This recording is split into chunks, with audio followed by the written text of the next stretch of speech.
Okay, so the next ones we're doing,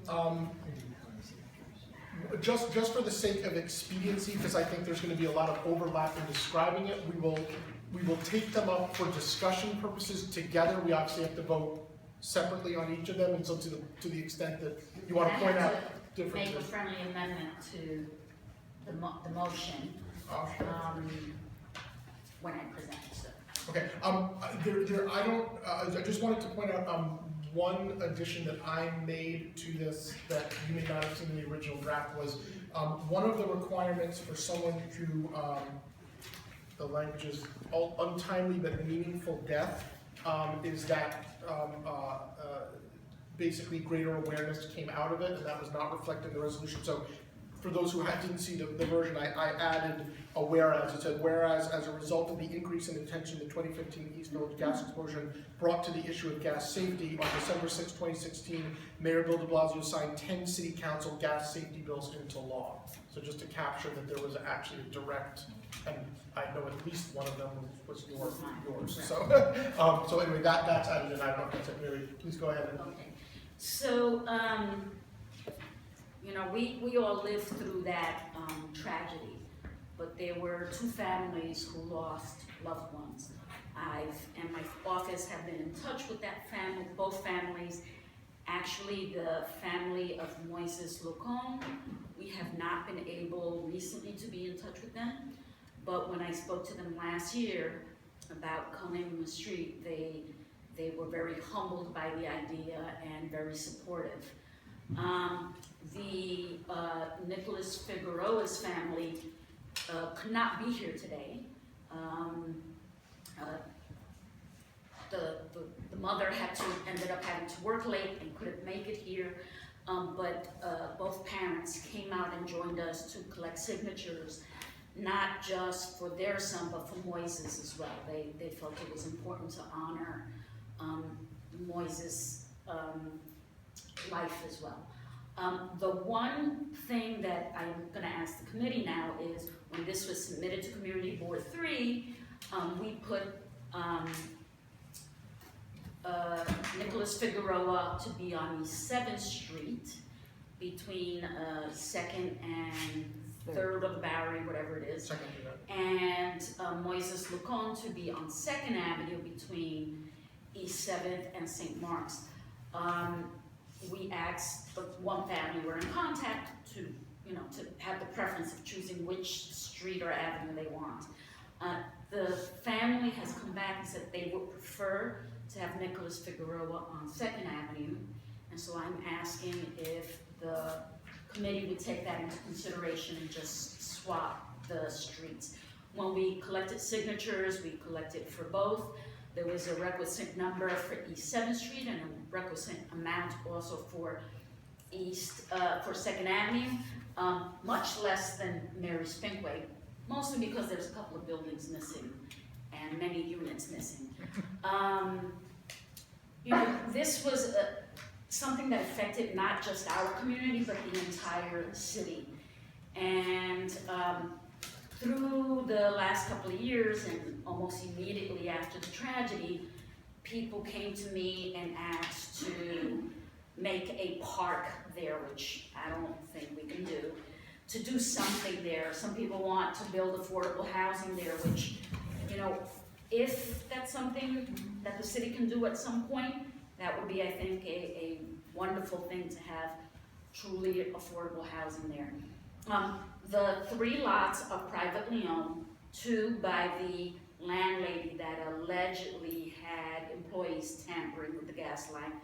The other was another private landlord that was separate and apart, and his building just happens to abut that building, and he ended up losing his building as well. And they're still going through a trial right now. The landlady and her plumbers and her son and whoever else was involved in this. But again, prior to leaving office, and people in the community saying, let's do something. And the one thing we could do is name that street, that corner, after these 2 young men And, you know, the family, at least the Figueroa family, says that they hope that this will remind people that there are some people who put greed above people's safety and affordable housing, and that, you know, they hope that this tragedy never happens again to anybody else. So with respect to changing the streets, I don't see why that would be any problem at all. So, well, obviously, that has to be voted on by the committee, but for the purposes of the resolutions we're considering, the committee should note that we will be swapping the streets. If anyone has an objection to that, by all means, you can raise that. I don't imagine I would particularly object to that. So going back, just because for the record keeping before you, I need to know how many signatures you gathered and what the minimum number was. 280 was the minimum, and It we is- got For collectively? 285. Yeah, For 285 for both, 285 signatures for both persons. Okay. and then we got 288. Oh, so you But got we- 288. Okay. Right, we And figured that's- out, Right, we did both, 2nd Avenue and 7th Street. but how much was needed for East 7th 7th Street? Street was 175, and 2nd Avenue was whatever, 120. The required mine is Okay, 175. so we're I can do we're that. past it. Uh-huh. And I assume because of the proximity of the streets, basically it's the same overlapping group of people, because there's a boundary that I think everyone would fall in the same Right. boundary. Regardless of what street, they would all fall with it, because it's basically kitty corner, right? Right, So- Yeah. correct. Okay.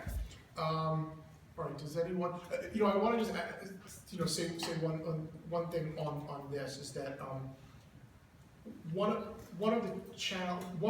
the last time we went through and we made revisions, to our street coning rules, one of the things that we did was require there to be a 2-year lap between when a person passed away, and when we considered this. And the reason for that was it is very difficult when you're right in the midst of a tragedy to refuse any sort of street naming.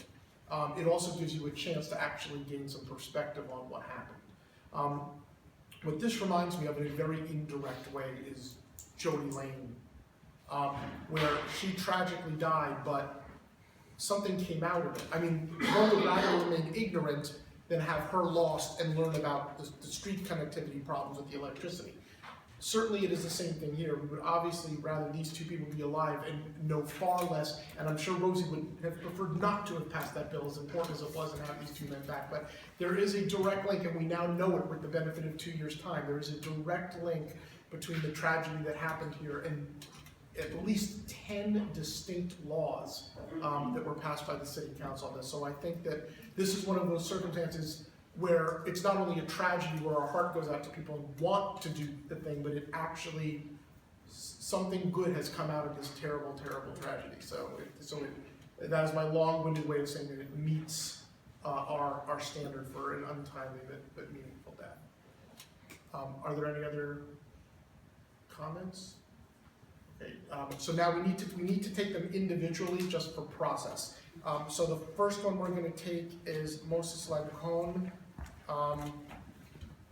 with the revision that his co-naming would be 7th Street between 2nd and 3rd Avenues. Do we have a motion to adopt that resolution?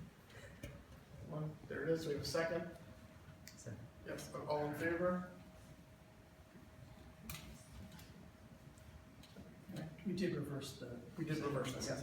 And now the second one is with respect to Nicholas Figueroa, with the revision that his street would be 2nd Avenue between 2nd Street and St. Mark's Place. So East 7th, she said 2nd. East, 2nd Avenue between East 7th and St. Mark's Place. Yes, thank you. Okay, do we have a motion to adopt this resolution? Good one. Second, all in favor? Okay, thank you very much. Two more off your city council bucket list. 3 more. Boom, boom, boom. Well, this is long, don't worry about it. Okay, thank you very much. So I'm just gonna grab my clipboards and I'll leave this for the committee. All